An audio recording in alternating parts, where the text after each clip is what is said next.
Mga kapatid, eto na nga, inamin ng Pinoy rock idol na si Mike Hanupol na siya ang boses sa likod ng isa sa mga pinakasumikat na boy group sa bansa noong 70s na Hagibis. Nasa frontline ng balitang yan, si MJ Marfori.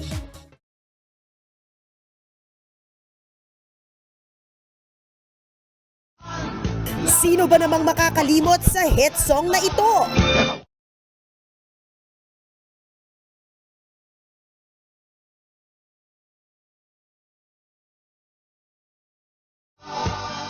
Eto!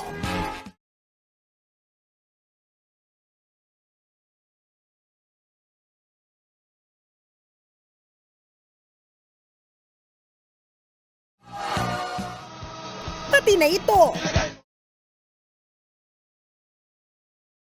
Ang mga kantang yan na kinahuhumalingan na ulit lalo na sa TikTok.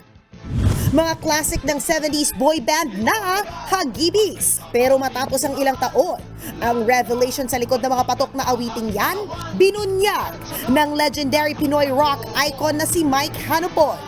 Kung tutusin, ikaw yung Hagibis. Mag-isa ka. Ikaw yung kumakanta boses mo. Ganun na nga ang nagano. Pero hindi alam ng mga tao yun. Yes, you heard it right. Boses ni Mike Hanupol ang nasa likod ng mga kantang Katawan, Nang Gigigil, Legs, Babae, Bintana at Ilagay Mo Kid ng Hagibis.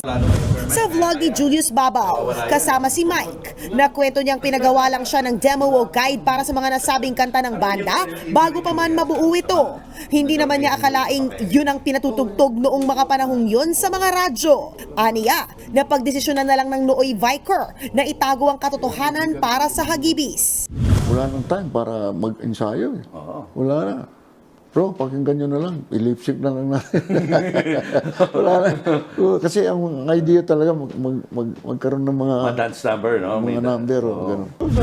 Pagbubunyag pa ni Mike, may ilang kilalang personalidad pala na dapat ay kasama bilang original members ng Hagibis noong dekada 70. Ang unang-unang napili naman, alam mo kung sino? Si Rico Puno.